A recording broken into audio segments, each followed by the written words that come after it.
Welcome to this briefing for assignment 1 or assessment 1 for the BSS044-3 International Business Management Unit.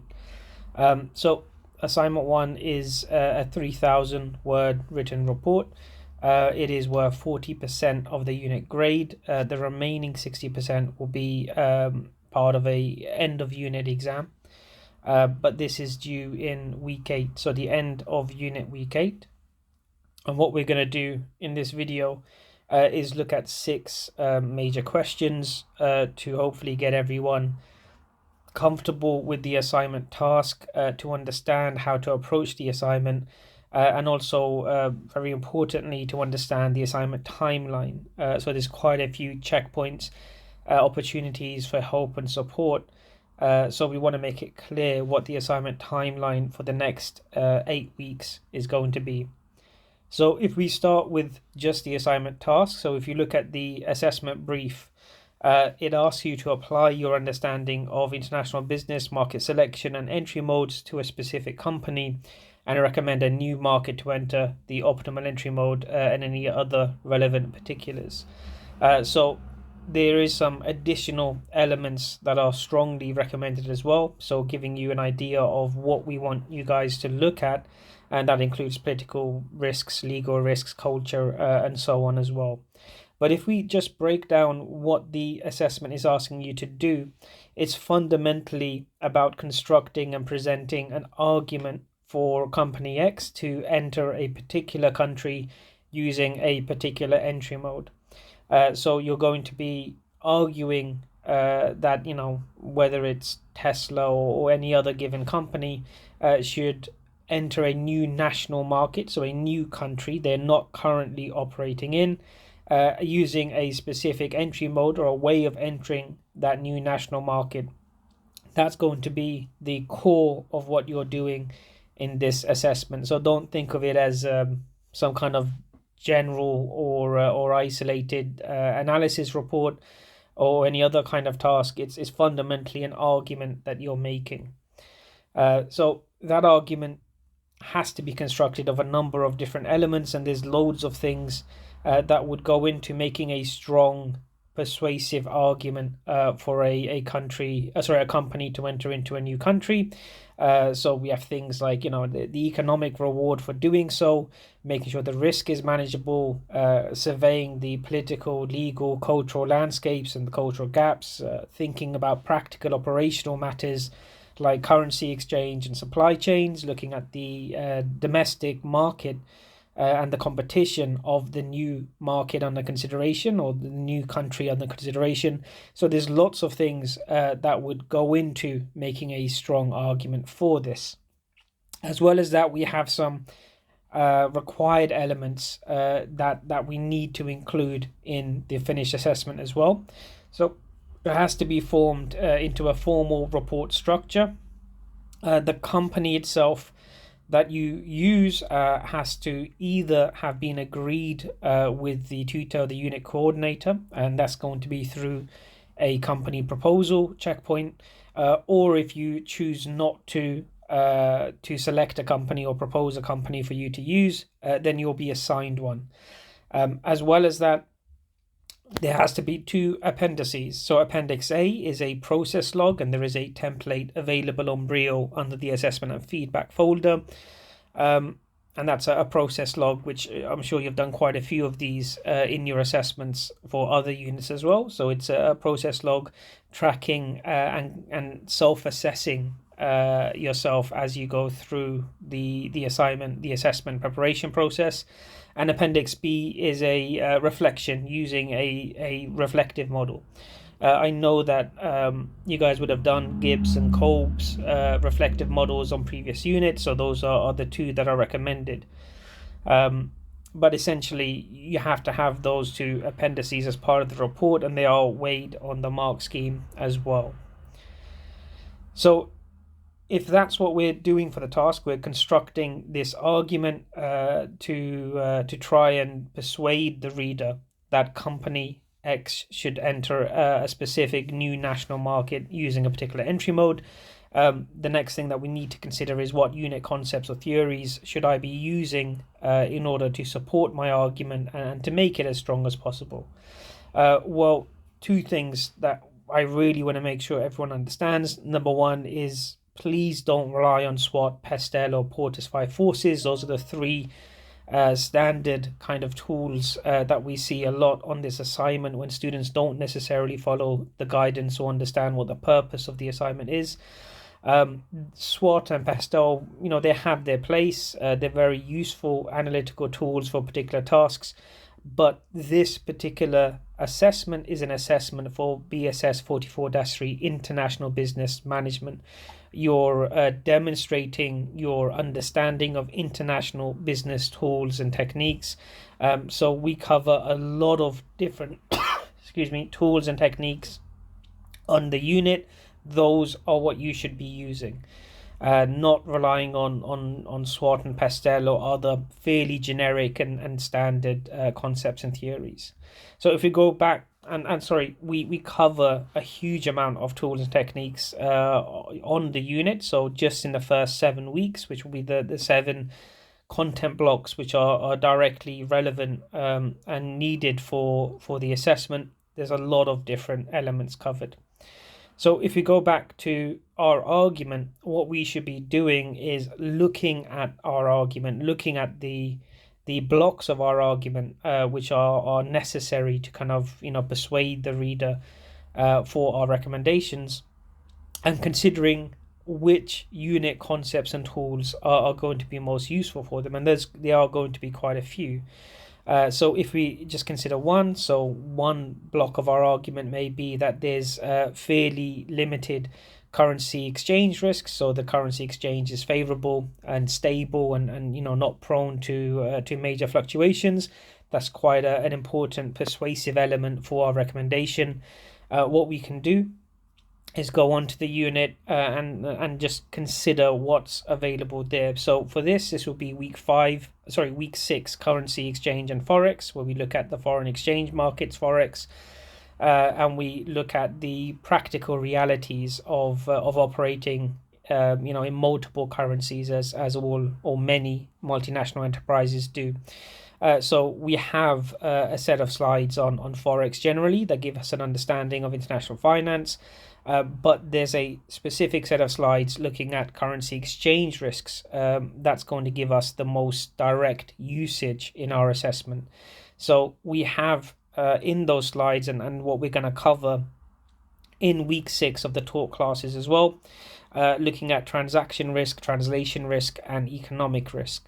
So 3 types of risk relating to currency exchange, and that's the kind of unit concepts and theories and tools that will be fantastically useful for the assessment. So within the assessment, we can apply this concept, we can derive or we can evaluate the specific transaction risk for our recommendation, the translation risk and the economic risk for a recommendation, and it will make our argument very strong. But it will also get lots of marks for the academic content of the assessment. And you can go through the entire unit and you'll find lots of different elements to use. Sometimes there will be multiple concepts and theories that we can apply from each week. So if you look at another plank of what was probably going to be in everyone's argument, or at least in every strong argument, at least a consideration of the political and legal environment and making sure it is a stable or at least of limited risk to the company we're making our recommendations to. And we can see that there's 3 major content blocks in week 2. We can see under political systems and political risk in particular, there's 4 types of political risk: systemic, procedural, distributive, and catastrophic political risk. We apply this concept, we evaluate the level of risk for each of these 4 categories, and that's a really strong part of our argument as well. With legal systems, we've also got a content block or a set of slides for legal systems that we can apply to understand the legal environment of the recommendation that we're making. but this is where your specific recommendation and your specific company should guide you on deciding exactly which concepts, tools, and techniques to use, because there are a lot of different concepts and tools that we cover on the unit. Not all of them are going to be relevant and useful to everyone, because it does depend on your exact argument you're making, the exact company that you've chosen or been assigned, and the exact recommendation that you have as well. So if you are writing your assessment based on a company that only deals on physical goods, you're not really going to have any use for intellectual property, because your company is not dealing primarily in intellectual property.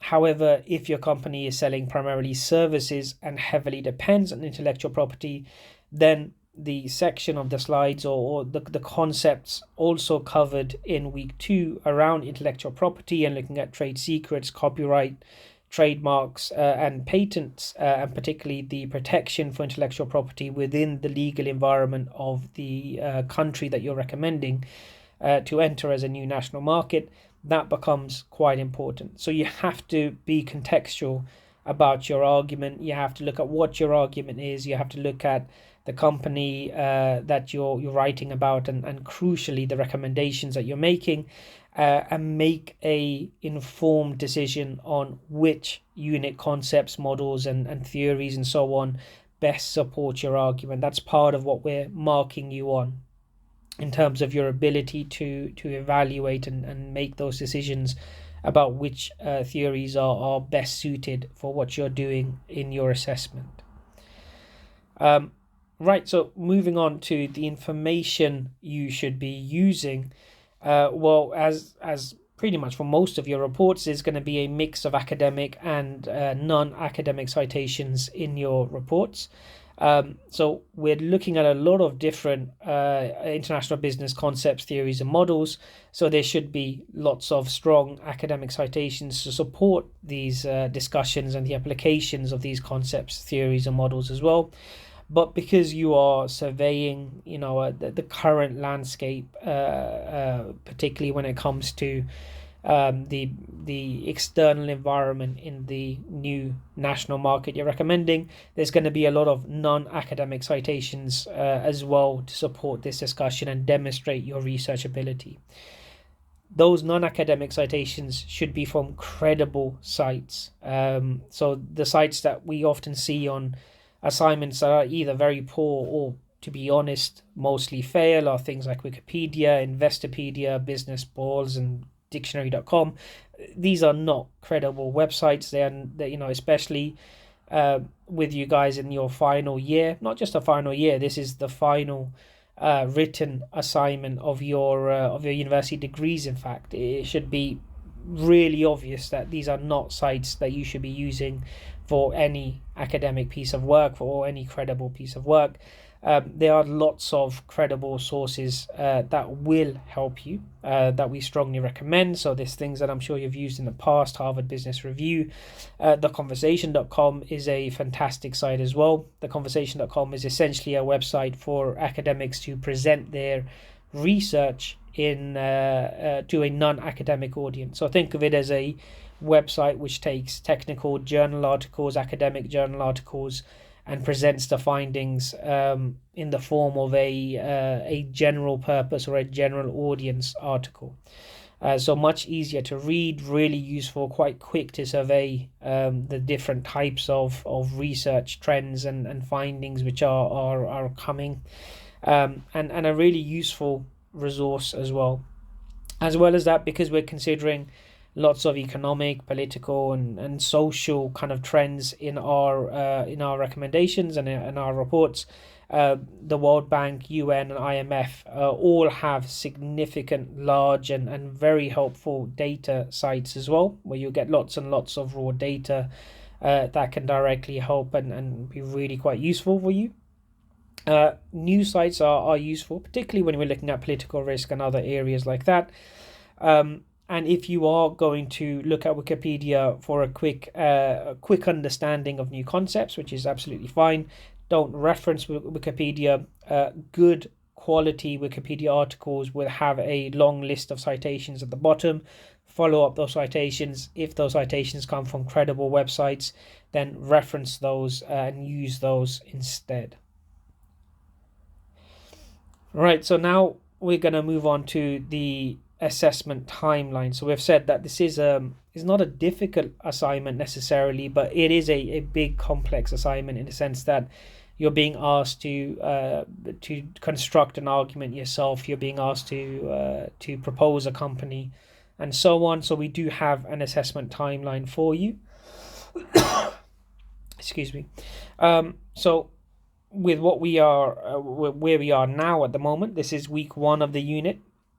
So you're watching this assignment briefing video. Hopefully you're going to go and read the assignment brief. You're going to go through the unit materials on the Brio show, and you're going to start thinking about what you want to do for the assignment, what kind of company you want to choose, and start doing some background reading and research using Discover or online sources as well. So the process of starting to think and plan and brainstorm your assignment really does start now.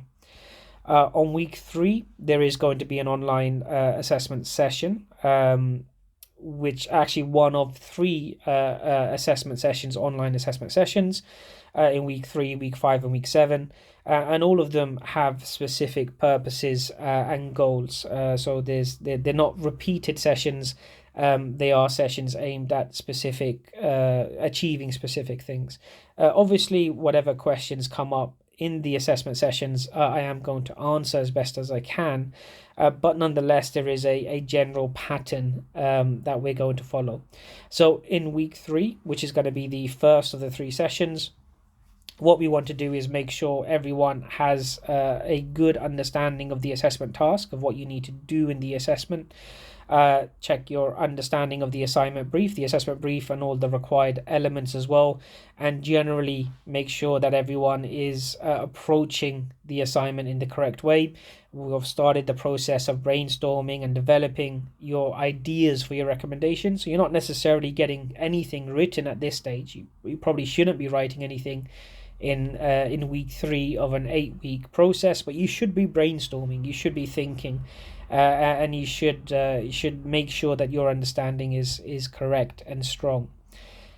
Week 5, so the second of the 3 online sessions, is going to be focused on finding information, finding resources to support your argument and help with the research process, as well as checking and discussing the suitability of various academic models, concepts, theories, and tools, and so on from the unit being applied to your arguments. So that's going to be the focus of the second of the 3 sessions, and in the last of the 3 sessions in week 7, we're going to focus on the final report structure. So producing the final report, making sure it's formatted correctly, how you're presenting your work, as well as help with the reflection and the process log, which are required elements as well, and just ultimately polishing up and finishing up your actual argument for the recommendations, making sure everything is as strong as it possibly can be. In terms of how you access those online sessions, well, if you haven't already, the handbook is really key to the whole unit. Please do go through it. Each location has a different handbook. The information in there is all the same, obviously, but the specific details of your classes, dates, room numbers, and so on are all different and relate to whatever location you're studying at. It will, however, be on everyone's Brio show in the same place, which is under the Welcome and Orientation folder, which is the first folder on the show. Right, so if that was our first online session in week 3, which is going to be midway through the week, at the end of week 3 is going to be your company proposal submission. So we've said before that you will be assigned a company if you choose not to propose a company, or if your company proposal isn't accepted either, but you will have an opportunity or a checkpoint to propose a company to use. So here you'll see under the assessment and feedback folder, there's another folder labeled company proposal, and in here you can find the company proposal template that you need to use, and a submission link as well.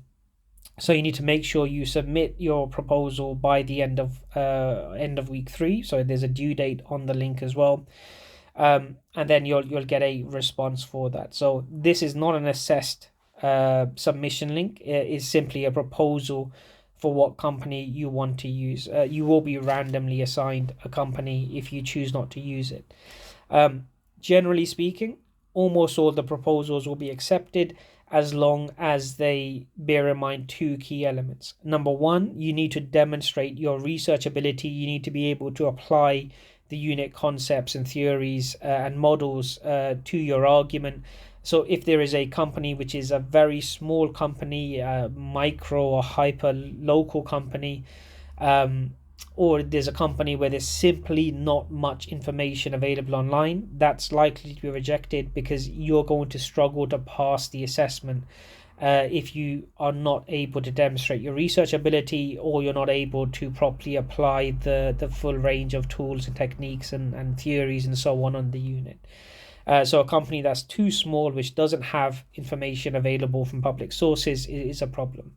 We've had in the past people saying, well, this is my own company, so I know all the information that I need to know about it, or it's a company I'm currently working at, or there's a company where I know the owners, so I can get access to the information. That's not publicly accessible information. That's not something you can demonstrate your research ability. That's not something you can put references or citations in for, so that would not be appropriate. This isn't a primary research assessment. You guys don't have ethical approval to do primary research for this assessment, so it has to be publicly accessible information. And the other reason that you need to bear in mind you may get rejected, or your company proposal may be rejected for, is if the company is just simply too big and there are no reasonable recommendations you can make. So if you've chosen, for example, Coca-Cola, that's not going to be approved because you can't make any reasonable recommendation for a new national market for Coke to enter. Coke doesn't operate in North Korea, but you'd struggle to make a strong argument for North Korea to be an appropriate new country for Coca-Cola to enter. And the same goes for other massively global companies which are already in pretty much every national market it makes sense for them to be in. Something which comes up every year, and I just want to highlight this. Apple is in a huge number of markets.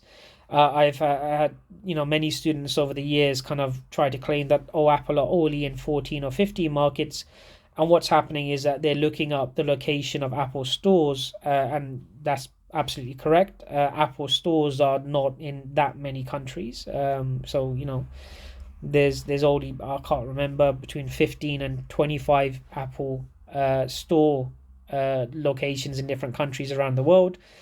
However, Apple are operating in a huge number of countries, very, very large number of countries. Again, there's a few countries they're not operating in, like Iran, but there's legal barriers that prevent them from entering markets like Iran. So again, that wouldn't be an appropriate recommendation for Apple to make, for you to make for Apple. You're looking at where the countries are operating in, not something that, where they're offering or where do they have specific types of stores. So just bear those two things in mind. If the company is too small or the company is way too large, then the proposal won't be accepted. All of the companies that will be assigned randomly will fit the criteria for the assessment, and you can write a very good assessment using them. So if you're really stuck on what company to choose or to propose, then you can simply wait until the end of week 3, and then you'll just be given, or you'll be assigned a company via email instead.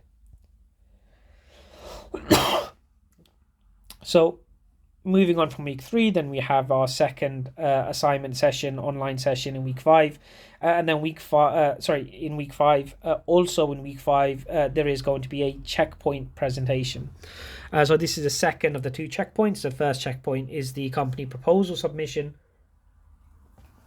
and the second one is going to be a presentation. It's an informal presentation. It's better to think of it as a pitch. Relatively short. It's only going to be about 5 or 10 minutes, depending on the class size. The exact brief for the pitch is going to be something like what you can see on the screen now, but it may not be this exact document. The purpose of the pitch is for you to present your argument, not full of citations. You're not presenting any written work. You're just making an oral pitch, an oral presentation for your argument. So you're summarizing your recommendations in order to get feedback. So the class tutor in this case will give you immediate direct feedback. There may be some key things you've missed. So if your company is dealing in a cultural product, in clothing or food, and your argument doesn't contain any mention of cultural distance, well, that's going to be an immediate feedback of, well, food and clothing are cultural products. They're heavily culturally dependent. There needs to be a consideration of cultural distance, otherwise your argument is going to be massively lacking. Or, for example, your company is dealing with some kind of, say, networking, telecoms technology, which is regulated and heavily dependent on political circumstances. So remember what happened with Huawei and the 5G network in the UK a few years ago.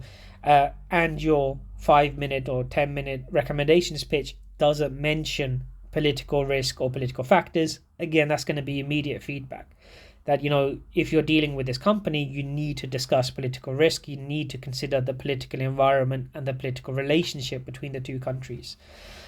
So it's an opportunity to test out your argument, to get feedback on whether there's any major issues or problems with your argument, if there's anything missing, and so on.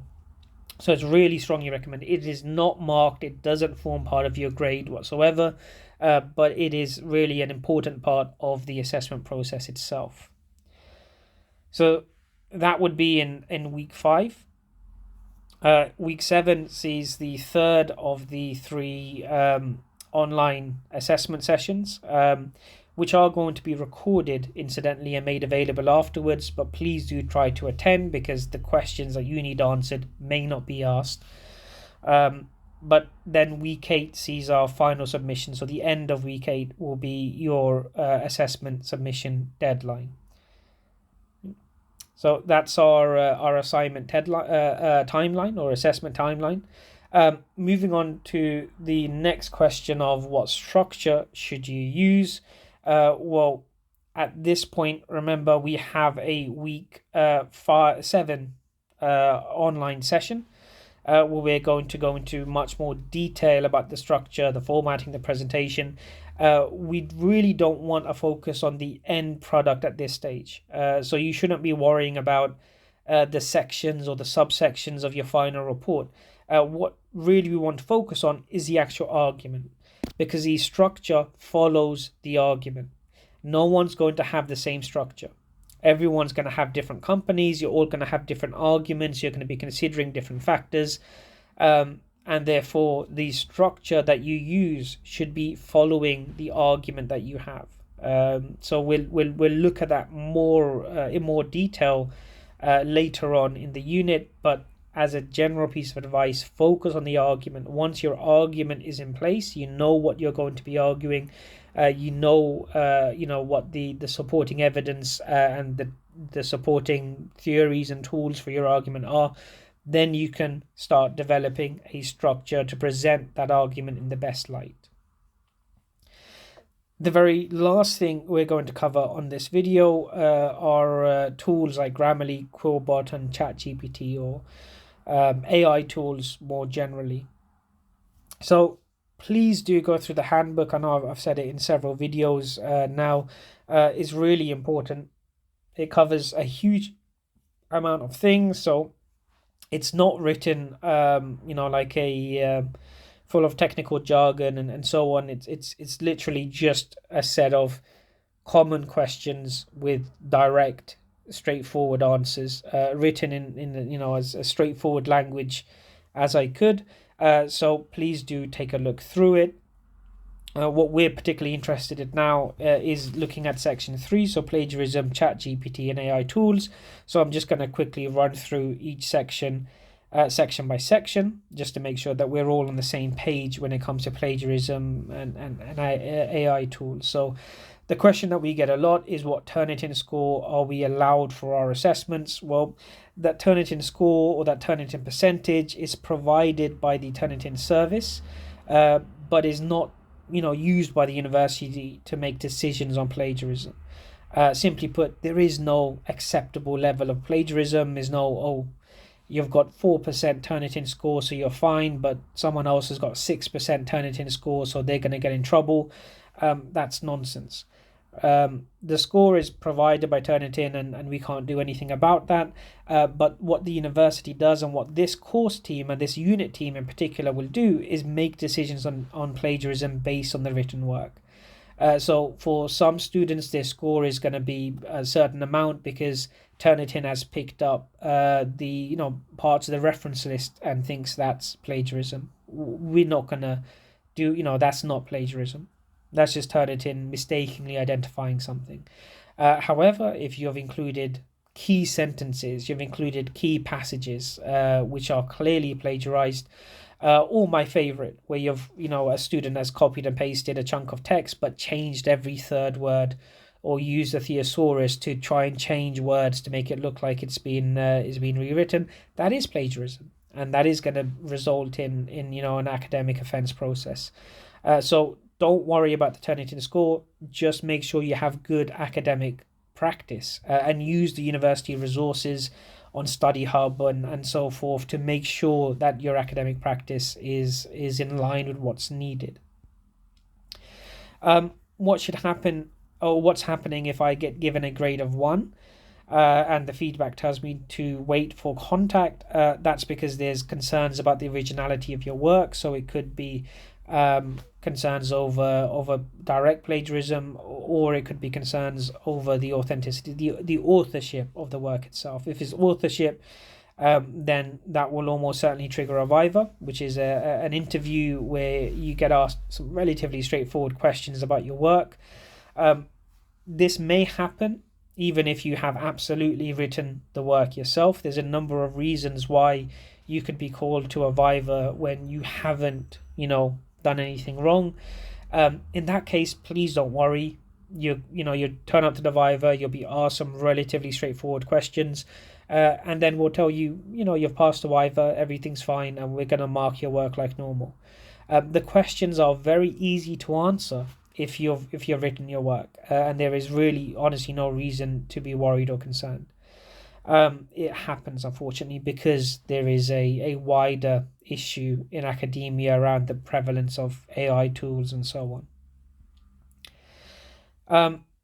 Can you use ChatGPT or AI tools? Well, if you're including any text generated by AI in your work, that is an academic offence, and that's a simple principle. You're supposed to be submitting your assignment in order to demonstrate that you have met the learning outcomes and you have the knowledge and the skills that the university is saying that you have by giving you a degree.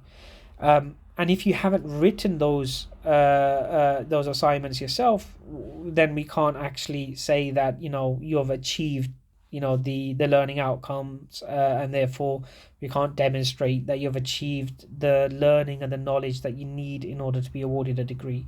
So if you're submitting work generated by AI, that's a straightforward academic offence. However, you are permitted, and to a degree, I honestly think you should be encouraged to use AI tools for researching and structuring. This is not for submitting text or generating text in your assignment, but to help you identify useful resources, to help you brainstorm, to help you understand a topic. Those are really helpful areas that AI tools can help you with. You do have to reference and acknowledge them. So, writing about your use of AI tools in the process log and in the reflection, and making sure you have referenced your use of AI tools as required in the university guidelines. In terms of helping you develop the skills to use AI tools for researching and structuring, well, the research notebooks are really aimed at this. So if you go through the week by week seminars, activities in the research notebooks, you'll see that each of the research notebooks has a section on suggested AI prompts and has guidance on how to use AI to help you in your work. But the thing which is not permitted is actually submitting text which has been generated by AI tools. Are you allowed to use homework help services? Those are, they're called all kinds of things: essay mills, homework help, or just straightforward essays for purchase. No, that's not your work. That will trigger a viva, and that is an academic offence. Are you allowed to use Grammarly, Quillbot, and other writing help services? So this isn't someone rewriting your work or AI writing your work from scratch, but rather rewriting services, which often do depend on AI. Well, the first thing to bear in mind is that it will trigger a viva, because we do use an AI checking tool, and these are AI tools, and they almost always do trigger our AI checking tool. If you understand your work completely, then that's not a problem. You'll be called to the viva. You'll be asked some questions about your work, and you'll be able to answer them, and everything's fine. So the principle here is that if you do use Grammarly or Quillbot to rewrite sections of your report because you want to improve the grammar, you want to improve the language or the expression, it can't be improved to the point that you don't understand it. You have to you should be using Grammarly and Quillbot or whatever else in order to improve your own language skills. You shouldn't be using them to replace your language skills. So by improving your language skills means, well, I've written a couple of sentences. I think they sound quite bad. The English expression isn't very good. I'll use Grammarly to improve the English expression, but I understand it. I've developed my language skills. I'm going to try and use that form of expression from now on. That's fine. But using it to rewrite big sections of your report to the point that you don't actually understand the language used in the rewritten sections is not acceptable. The other thing which is really important to bear in mind: if you use these tools to check your work, you have to keep the original draft without the changes, so you can demonstrate the development of the work. You can show, well, this is what I wrote myself, and then I put it into Grammarly, and this is what came out. If you don't do that's potentially going down the lines of being referred to the ACP, the Academic Conduct Panel, and it being treated as an academic offence. So just keep that absolutely in mind. Excuse me. And lastly, are you allowed to use Google Translate and other translation services? Well, if it's for large parts or all of your assignment, the answer is no. It's an English language degree. You're studying at an English language university. So if you're translating massive chunks of your assignment, then that doesn't meet the learning outcomes. You need to be able to understand what has come out as well. So same thing as using Grammarly. If you have translated a few phrases or words and you understand what's come out, i.e. you've used it as a learning tool, then that's not a problem. If you've translated things and you simply cannot understand or explain it in English, that's a problem. If you've chosen, for whatever reason, to write the entire work in your own first language or native language, then you must translate it yourself.